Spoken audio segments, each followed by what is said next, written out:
At 68, my son decided I'd rattled around that cottage long enough. He didn't ask me. He toured a place and put down a deposit on a room. We were halfway through Thanksgiving dinner. Turkey going cold, the good cranberry sauce in the chipped boat my mother left me. When my daughter-in-law slid a glossy brochure across the table and smiled like she was passing the rolls. "Caesar retirement residence. We found the perfect spot for you, Mum." My son nodded along beside her, checking his watch the way a man does when he thinks the matter is already closed. Here is what every last one of them was so certain about that night.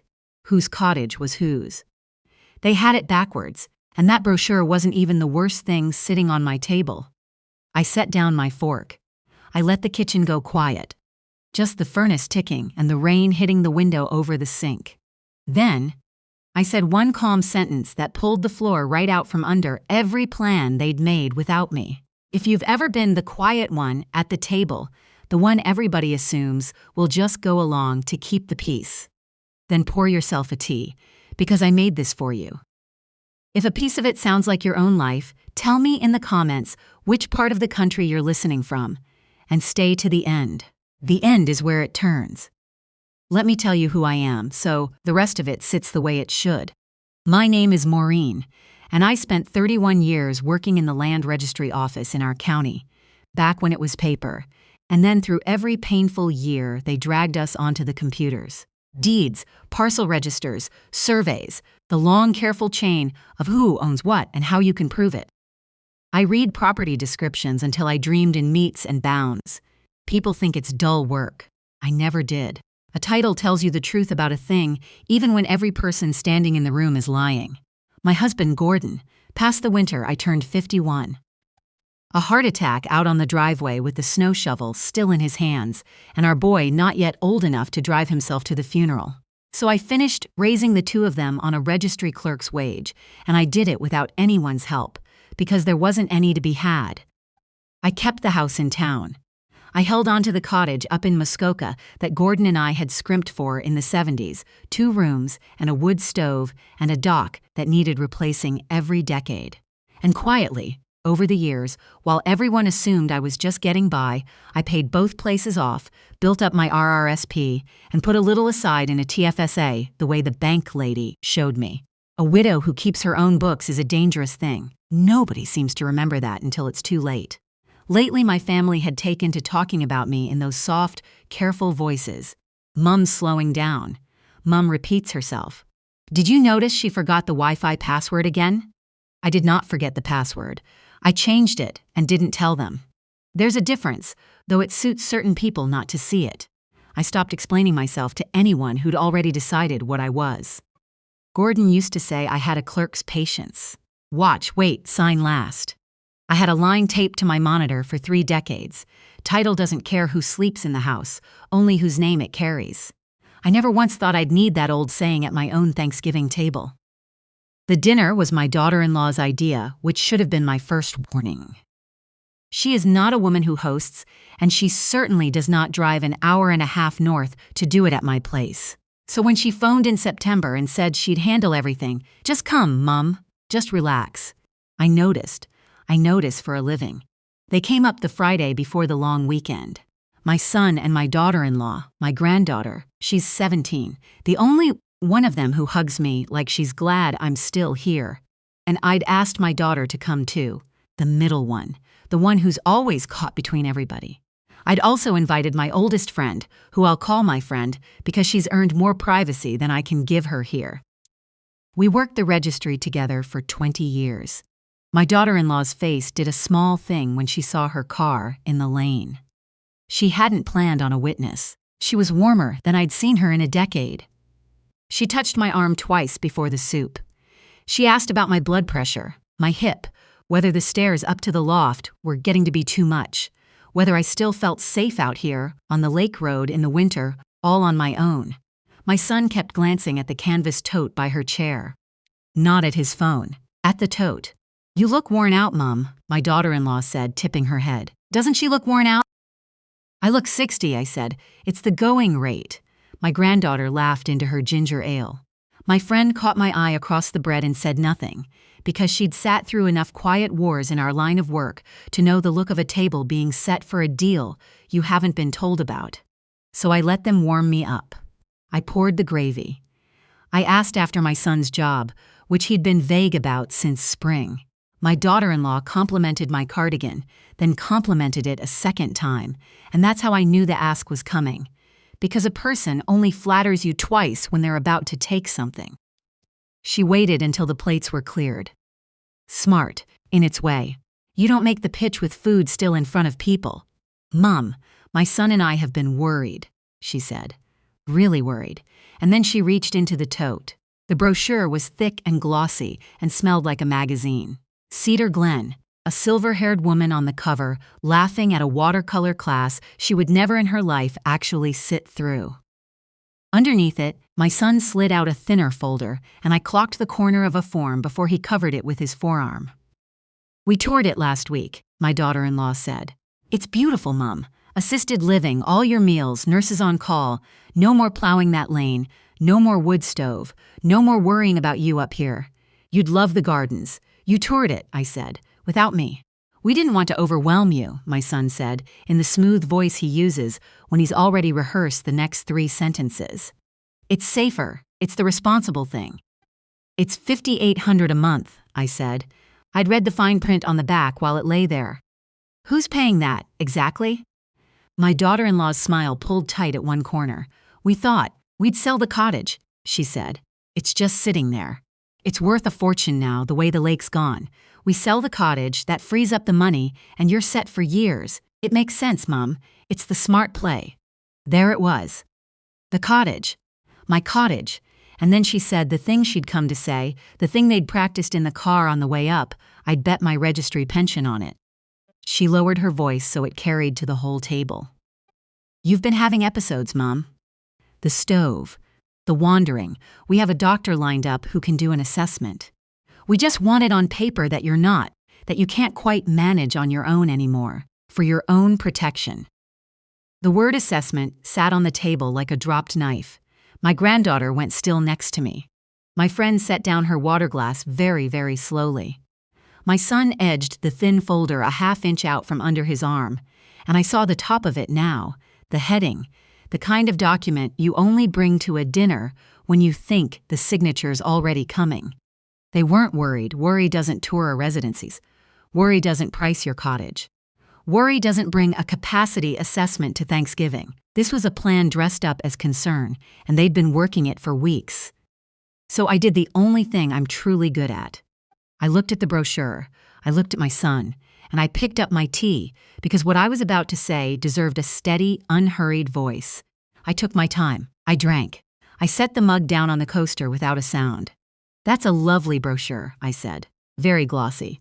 By the way, I already had the cottage appraised and listed. I let it land. It's been on the market since Tuesday. The sign goes up at the lake on Monday. For a second, nobody breathed. My daughter-in-law's fork slid off her plate and hit the floor, and the small clatter of it filled the whole kitchen. What? She said. The cottage, I repeated, pleasant as a Sunday. The one on Loon Bay. Your cottage, I think you've been calling it. I had the agent up Tuesday, photographer Wednesday. It went live this morning while you were driving here. You can't, she laughed, but it broke apart in the middle. That's not yours too. I'm not confused, I said. I folded my napkin. I closed more property files than you've had hot dinners. I'm not slowing down. I'm ahead of you. My son's smooth face did something it hadn't done all night. It calculated. I watched him run the arithmetic behind his eyes, and I watched him not like the total he landed on. She's not well, he said quietly to his wife, as though I'd left the room. Mum, you're not well. I'm well enough to read a parcel register, I said. Shall we have the pie? The pumpkins from the good bakery. I will tell you the part I'm not proud of, because if I leave it out, none of the rest makes sense. I had known for 15 years what they were doing up at that cottage, and I had said nothing.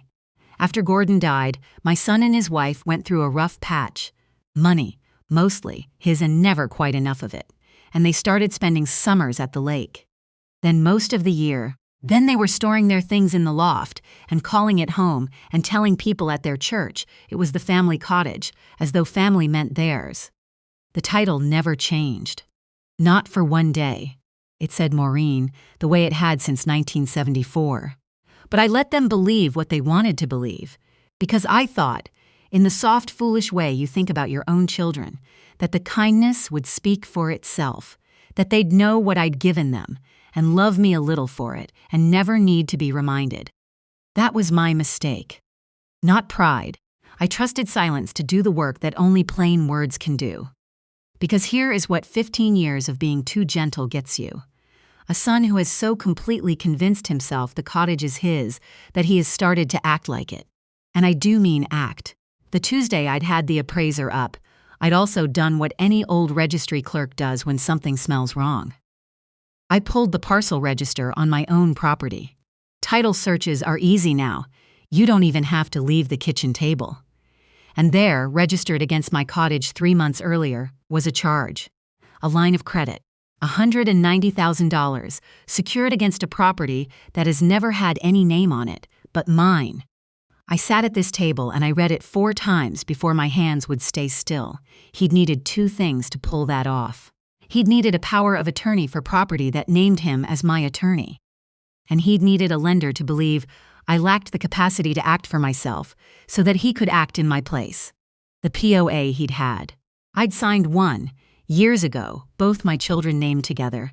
The standard thing the lawyer recommends when you're a widow and you want someone able to pay your hydro bill if you ever end up in the hospital. I'd signed it in good faith and forgotten it in a drawer.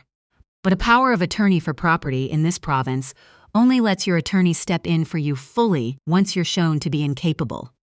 While I'm of sound mind, it's my hand on my own affairs, which meant the line of credit, the way it had been arranged, was either fraud outright or a thing one breath away from it.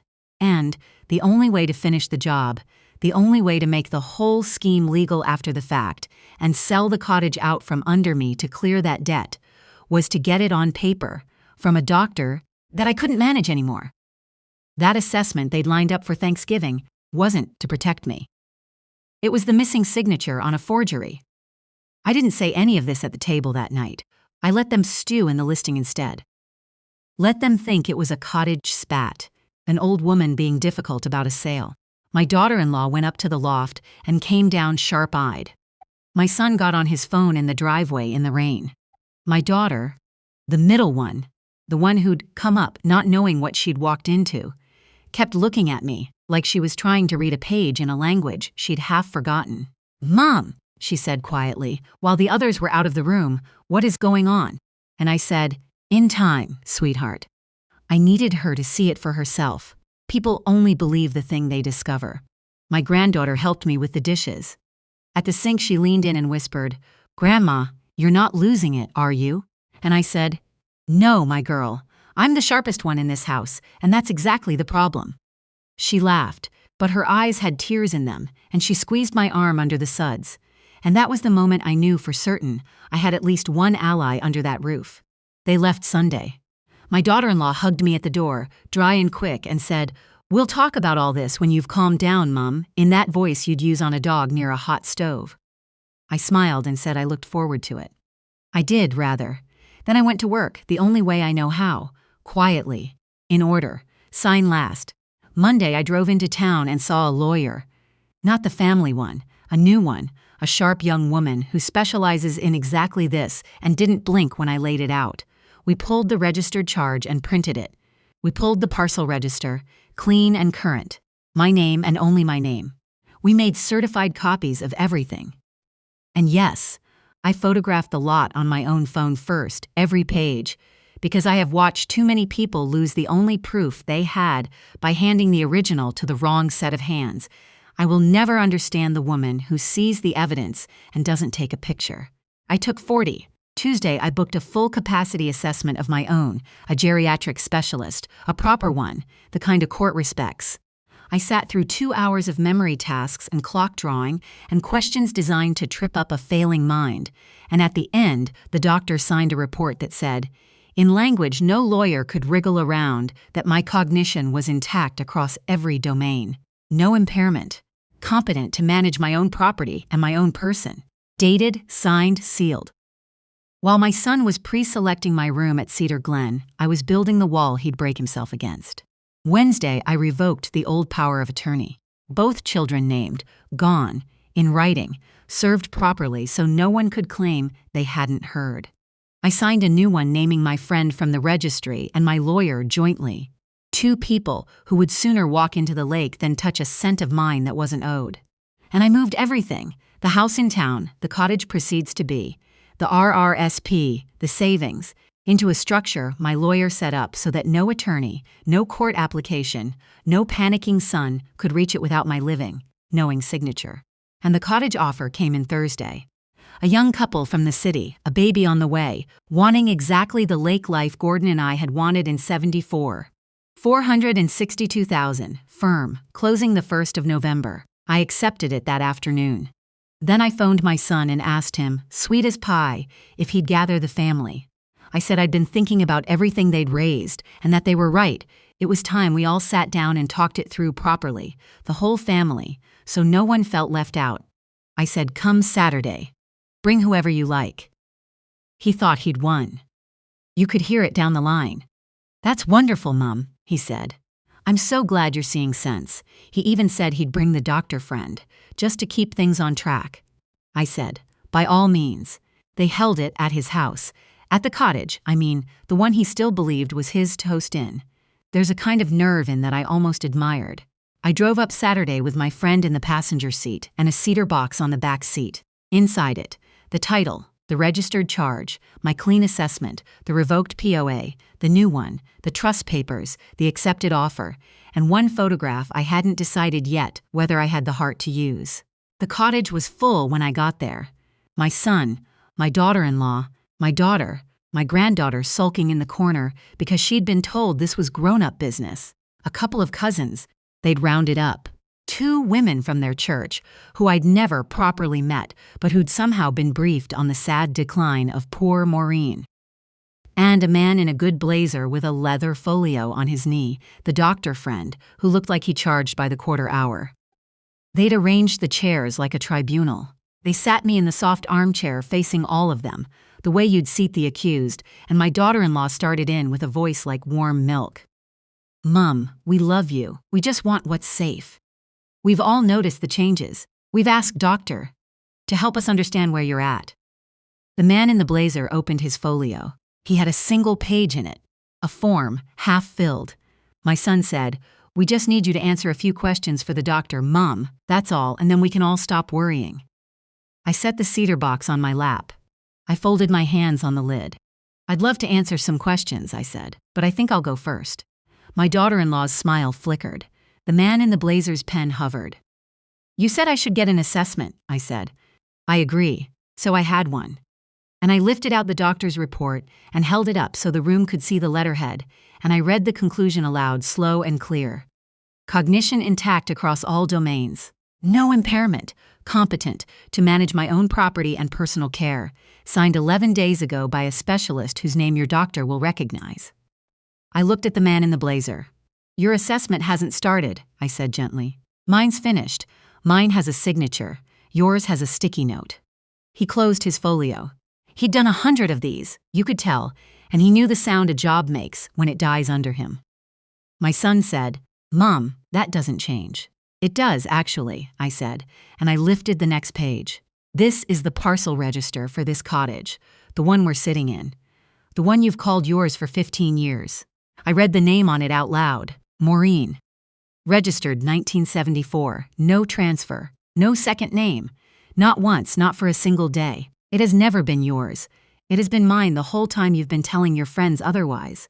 The room went very quiet. One of the cousins shifted.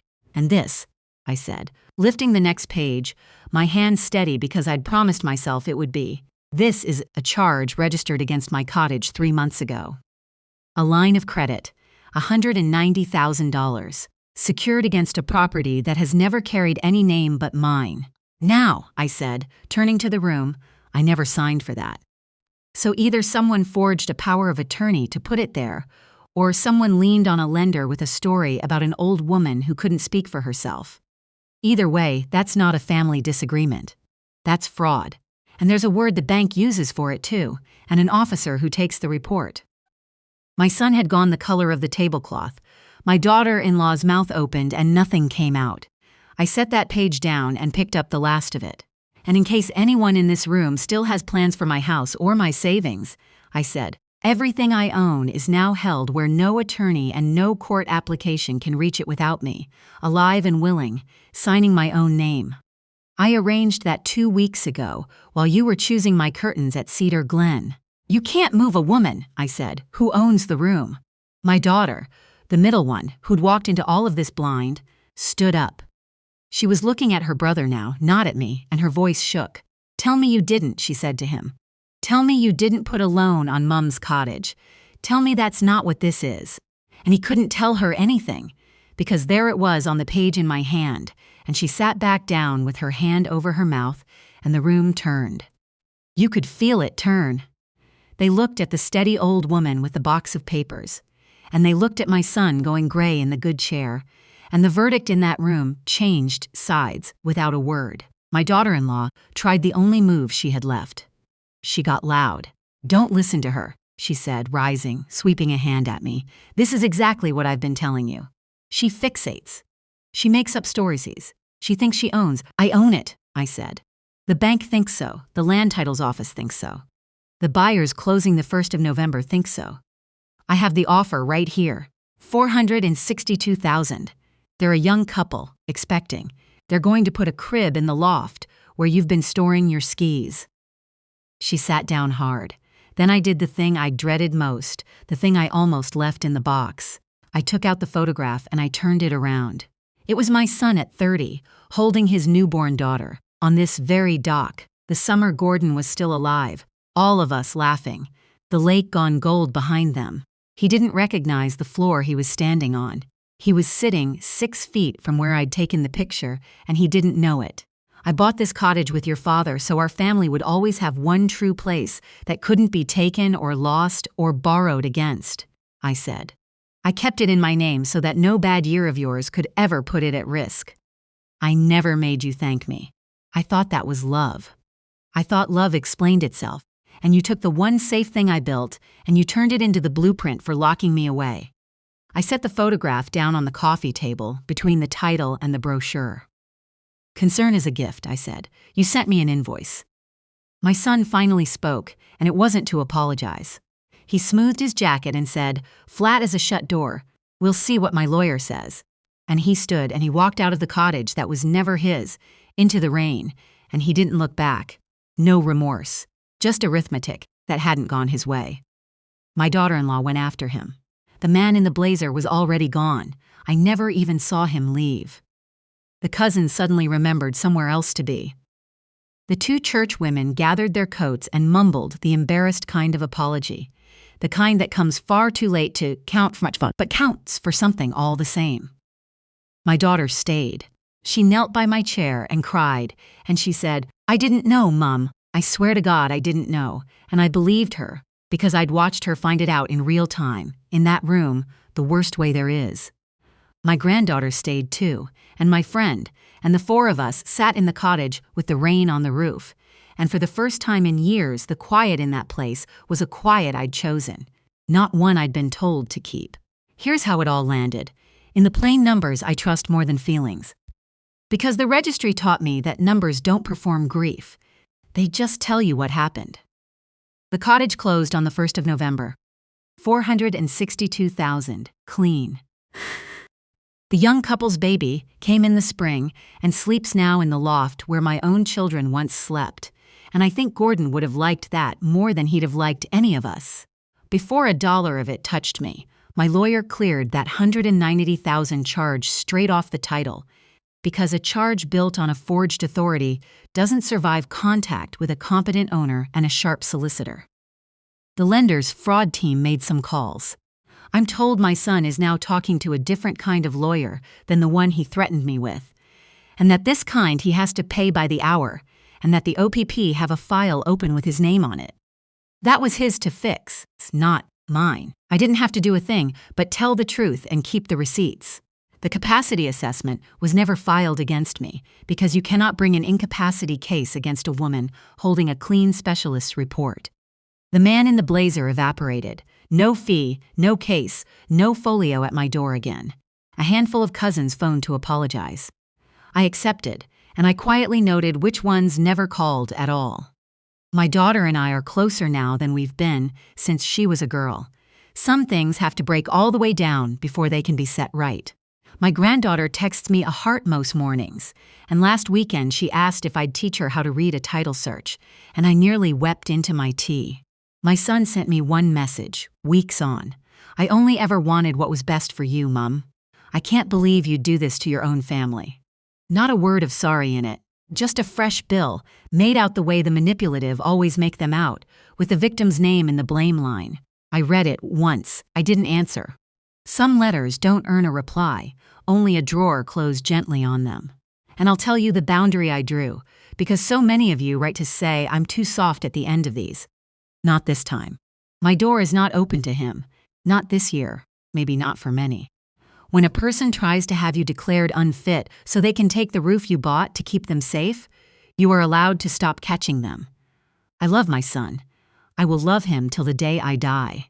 But I am done being the floor he stands on while he reaches for my walls, and he can learn to live with both of those being true.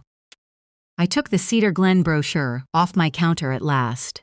I folded it once and slid it inside the old Cottage listing, the lie tucked inside the truth that beat it, and put them both in the blue bin for Tuesday's pickup. Then I set the title and the photograph back in the cedar box, where the safe things live, and the hinge creaked shut the way it's creaked my whole life. Check whose name is on what this week. Don't wait for a brunch or a Thanksgiving to find out. Concern is a gift, not an invoice, not a verdict, and never, ever a key to your mother's front door.